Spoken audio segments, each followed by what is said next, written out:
Skoliosis merupakan salah satu kelainan tersering pada tulang belakang kita. Ditandai dengan adanya kelengkungan pada tulang belakang, baik berupa huruf C maupun berupa huruf S pada tulang belakang. Penyebab dari skoliosis memang masih belum diketahui, oleh karena itu dikatakan sebagai idiopatik atau tidak diketahui penyebabnya. Namun yang pasti, pada skoliosis akan mengalami adanya imbalans atau ketidakseimbangan dari otot di sekitar tulang belakangnya. Satu sisi otot akan mengalami kekakuan dan sisi lainnya akan mengalami kelemahan. Beberapa keluhan yang akan dirasakan ketika Anda mengalami skoliosis. Yang pertama adalah nyeri, rasa pegal, kaku, tidak nyaman di otot terutama di bagian tulang belakang, baik dari leher sampai dengan ke pinggang, merupakan keluhan yang tersering. Yang kedua, skoliosis juga dapat menyebabkan adanya kesulitan dalam bernafas. Karena tulang belakang juga berhubungan dengan tulang iga, sehingga ketika kita mengambil napas, pada orang dengan skoliosis akan sulit untuk mengembangkan dadanya. Sehingga pengembangan dada akan mengalami gangguan pada skoliosis. Yang ketiga, tentu saja mengalami masalah pada penampilan. Bukan hanya tulang belakangnya, namun juga pundak, panggul, dan bisa jadi kaki juga akan berbeda panjangnya. Tentu itu akan sangat mempengaruhi penampilan Anda. Yang terakhir, yang paling berbahaya adalah adanya putaran pada saraf di tulang belakang kita yang mungkin berisiko menimbulkan adanya kelumpuhan ataupun nyeri yang menjalar akibat terkenanya saraf oleh karena tulang yang berputar.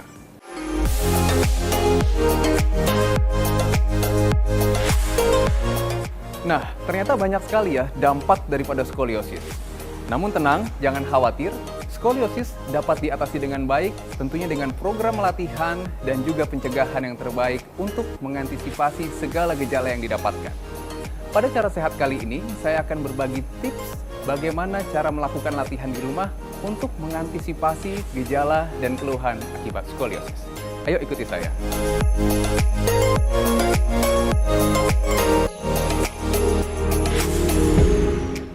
Tips yang pertama adalah koreksi postur. Postur yang baik akan mencegah skoliosis bertambah kurvanya menjadi lebih berat lagi. Bagaimana cara melakukan koreksi postur? Yang pertama harus dilakukan adalah kita mensejajarkan mulai dari kepala sampai dengan kaki kita ke bawah. Jadi pastikan Anda melihat ke depan dengan dagu sedikit mengangkat, telinga dan bahu sejajar dan dada sedikit dibusungkan. Kemudian panggul kita sedikit maju ke depan dan kita buka kaki sedikit untuk menaruh tangan seperti ini.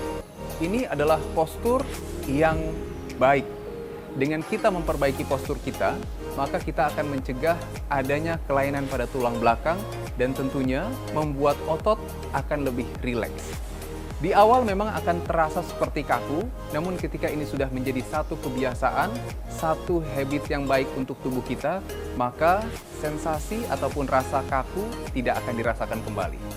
Atau jika Anda mengalami kesulitan, Anda boleh menggunakan dinding untuk membantu memperbaiki postur.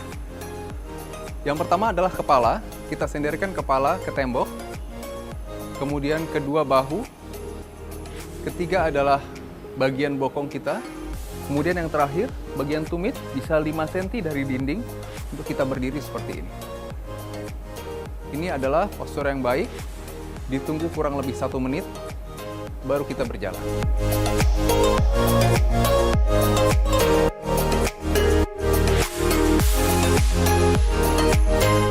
Gerakan yang kedua adalah melakukan stretching ataupun peregangan pada otot leher kita. Dengan perbaikan otot leher dan pundak, maka akan mengurangi keluhan nyeri ataupun keluhan pegal akibat skoliosis. Kita bisa mempertahankan postur kita dengan menaruh tangan ke belakang untuk melakukan peregangan pada otot leher kita. Setidaknya ada 6 gerakan. Pertama adalah nunduk ke depan. Kita rasakan adanya tarikan pada otot bagian belakang. Kita tahan sampai dengan 6 hitungan. Gerakan kedua, kita bisa mendongak ke atas seperti ini. Dilakukan 10 repetisi, kemudian menengok ke kanan, rasakan adanya tarikan di otot sebelah kiri. Kemudian ke sisi sebelahnya, kita rasakan adanya tarikan di sini.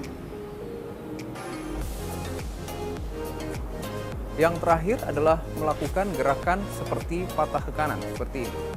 Kita rasakan adanya tarikan di otot sebelah kiri. Dan sisi sebaliknya. Ditahan sampai dengan 6 hitungan. Diulang sebanyak 10 repetisi.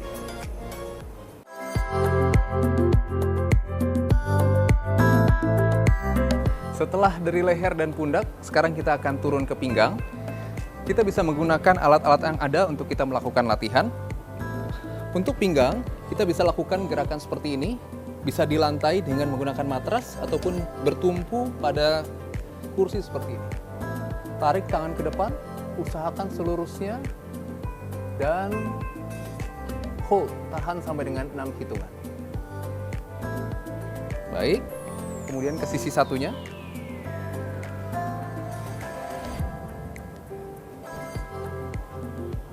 Hold, tahan sampai dengan 6 hitungan. Rasakan adanya tarikan di pinggang dan juga nanti sampai akan ke bokong dan juga otot paha kita. Untuk memastikan bahwa gerakan kita betul untuk melakukan peregangan pada otot tulang belakang.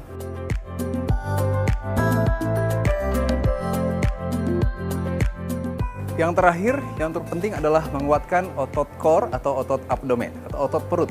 Karena memang otot perut juga akan menopang tulang belakang kita. Salah satu cara yang bisa dilakukan adalah sit up.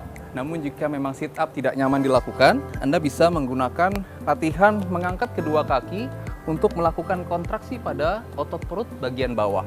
Kita bisa lakukan seperti ini, berbaring, kemudian bisa dilakukan angkat kaki seperti ini. Rasakan adanya kontraksi pada otot perut bagian bawah. Oke, ditahan sampai dengan 6 hitungan. Turunkan kembali. Angkat kembali. Lakukan sebanyak 10 repetisi.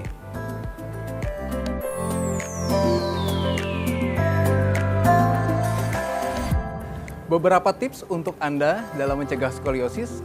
Yang pertama adalah jaga postur. Pastikan postur kita adalah postur yang baik, tidak terlalu bungkuk, dan juga tidak memberikan postur dengan posisi yang tidak baik. Yang kedua, ketika melakukan aktivitas, pastikan tidak melakukan aktivitas monoton dalam posisi yang tidak baik. Misalnya, ketika Anda bekerja, janganlah bekerja mengetik seperti ini, atau menggunakan gawai seperti ini. Yang ketiga, lakukan exercise. Lakukan latihan untuk menguatkan tulang belakang kita dalam rangka mencegah terjadinya skoliosis. Dan yang terakhir, bagi Anda yang sering membawa beban di punggung, pastikan agar beban tidak terlalu berat sehingga tidak akan mempengaruhi tulang belakang Anda yang mungkin akan berisiko terjadinya skoliosis. Bersama saya, Dr. Ibrahim Agung, spesialis kedokteran fisik dan rehabilitasi untuk hidup sehat.